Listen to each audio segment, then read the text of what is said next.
Hey everybody out there in the YouTube world, it's your boy Dutch, the Diesel Technician, man, back with another fun-filled, informative video. Now today we're going to be talking about ratchets, how to pick your ratchets, what to look for, and also quality differences in these tools, alright? So, I got a ratchet in my hand. This is a Husky, just a regular flex head, right? Now, this is I'm just using this as an example because it's the only ratchet I got here at my house. But all the rest of my stuff at the shop. But this is just going to be an example that I'm going to use to show you what to look for when you buy a ratchet, right? All right, now this is a Husky. First of all, the brand that you're going to be dealing with, because a lot of times that's going to equal price. Brand and price go hand in hand. All right, so Husky, this is a fairly cheap brand, right? Affordable, right? Now, you take this is a Chinese made tool. When you look for a ratchet, one of the main important things is the thickness of the profile of the head here. Okay, because that's how you know you're gonna be able to get in spots. You know, the thickness will determine whether you get in there or not. Okay. Next, the gear mechanism, the tooth count. When you buy a ratchet, depending on what you're working on, if you need it to have a finer tooth count with more teeth on the gears, meaning that you would have a lower swing arc, then you do that. But if you just want to break big bolts, you don't really need a lot of teeth.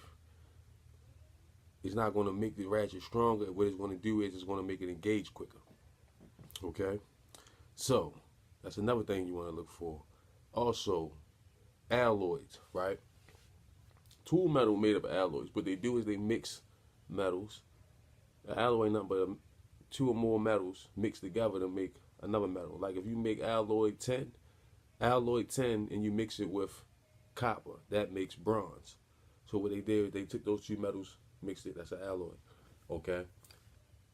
Now, when you buy cheaper tools, what you'll notice is that either it's not enough meat on them, they're too thin, or they gotta compensate for strength, so they'll put a lot of steel into the tool. But what they'll do is a lot of metal into the tool, but what they'll do is it'll make it heavy. It'll make it heavy. And when you do this professionally, you sling wrenches all day, comfortability is number one. That's a key factor, and heaviness don't equal comfortability. Okay, so a lot of times USA made tools will be made of a thinner but equally stronger alloy. You know, that's why USA tools be a little bit more expensive. But yeah, when you using these tools, comfortability is number one. Okay, now another thing, you got these mechanisms. You got rotor head, you got a flex head, and you got a straight regular head, which would be standard head, no flex, right?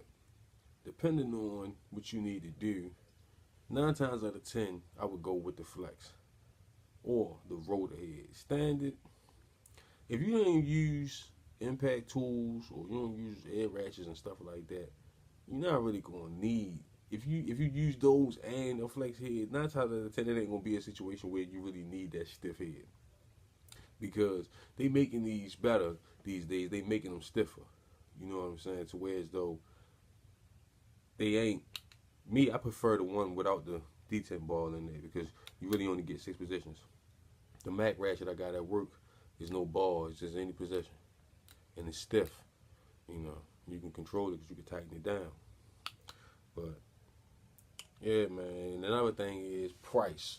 If you're not a professional, don't spend $200 on the ratchet. Please don't do that because you're not going to use it every day, all day. And 9 times out of 10, you can get 10 nice ratchets for that price. You know what I mean? So, if you ain't going to do it professionally, don't buy professional tools unless you just want them, because you're going to have to pay that professional price. So, I hope this helps somebody learn something about buying and pricing tools and what to look for. If there's anything I left out, my bad. But I think I covered what I needed to cover. Thanks for watching.